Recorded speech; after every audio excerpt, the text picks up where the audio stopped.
Ici, à Victor Hugo, nous sommes arrivés en 1963. On a vécu ici 10 ans. Moi, ça fait depuis 2012 que je récite à Victor Hugo. Moi aussi, ça fait depuis 2012. En fait, j'ai passé une première séquence de 64 à 74, avec mes parents, au 37 rue Victor Hugo. Je suis revenu au 43 avec mes enfants et ma compagne de l'époque, et on a eu un logement après au 5 rue Victor Hugo. Moi, je travaillais à l'école Joliot-Curie. J'étais instituteur à l'école Joliot-Curie. Je me souviens qu'en 1960, quand je suis arrivé à Gennevilliers pour travailler à Gennevilliers, et ici, à l'emplacement de ça, de ce bâtiment, il y avait un champ de blé.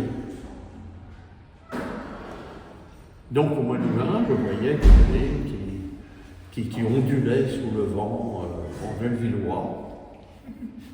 Et puis au mois d'octobre, c'était rasé et arrivait le chantier qui se mettait en place. Depuis ma classe, à l'école Joliot-Curie, je voyais construire le bâtiment. En n'imaginant d'ailleurs pas qu'un jour j'y habiterais. Oui, c'était quand même une partie de ma vie, en tout cas dans le démarrage de mon existence, en tout cas, c'est un parcours de vie important. Moi, j'aime bien Victor Hugo parce que ça représente tout le vécu de mon père, parce que mon père est à Grangela, toute notre famille est à Grangela. Du coup, pour moi, c'est très, comment dire, Touchant. Ouais, voilà, c'est très touchant. Quand nous sommes arrivés ici, au mois de juillet, c'était le chantier. C'était la première tranche qui était terminée. Il y avait besoin de loger des gens. Il y avait beaucoup de personnes qui travaillaient chez Chausson, depuis l'ouvrier jusqu'au chef d'atelier. Il y avait une partie d'ailleurs de fonctionnaires aussi.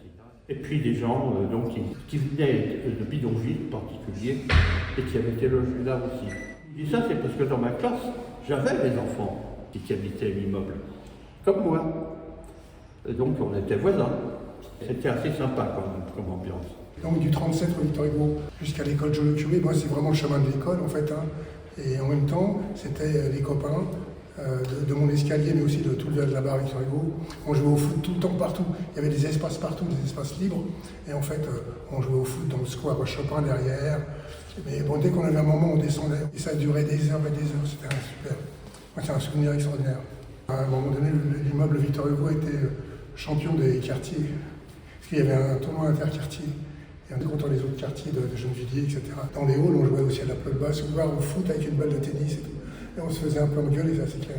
Mais c'est normal. Mais par contre, les gens de l'escalier nous aimaient bien, donc on était sages. Mon souvenir, c'est que les gens qui habitaient là, la femme en particulier, qui travaillait à l'extérieur, mais qui avait son travail ménager, il n'y avait rien pour faire les courses. Il y avait juste une boulangerie et une auto-école de l'autre côté. Donc après, la coopérative, là où se trouve le CCPG maintenant, a ouvert. Alors là, ça a vraiment changé et les gens étaient contents, pas que moi. Quoique moi j'ai gagné à une chose, c'est que quand il faisait les courses avec sa mère, il revenait avec un bouquet de fleurs. Quand ça a été fini, les bouquets de fleurs. L'été, on faisait des batailles d'eau en bas du Victor Hugo. On faisait des tours de vélo quand on était petits. Avec tous les voisins, on se posait, on jouait. Et ça nous rappelle des souvenirs quand on grandit. On est devenus amis grâce à Victor Hugo, on va dire ça comme ça. C'est un immeuble qui a bien vieilli, parce qu'il a 60 ans. Moi, je trouve le hall, par exemple, ces magnifiques mosaïques, là, comme elles existaient à l'époque. C'est un immeuble qui a bien vieilli, parce que le gros œuvre a tenu le coup. Ce qui n'est pas toujours le cas dans les HLM. On a connu en 93 certains quartiers qui sont vraiment, on est obligé de démolir. Alors là, je sais qu'on va démolir Victor Hugo, on démolir une partie pour arranger le quartier un petit peu mieux, pour permettre une plus grande mobilité pour les gens. C'est une très bonne chose. Parce que c'est vrai que cette barre, c'était la première barre de la ville. c'est la première barre de la ville. Ça bougeait le paysage. Voilà, alors, bon anniversaire à Victor Hugo. Bon anniversaire. Voilà, bon anniversaire là-bas. Joyeux Joyeux anniversaire.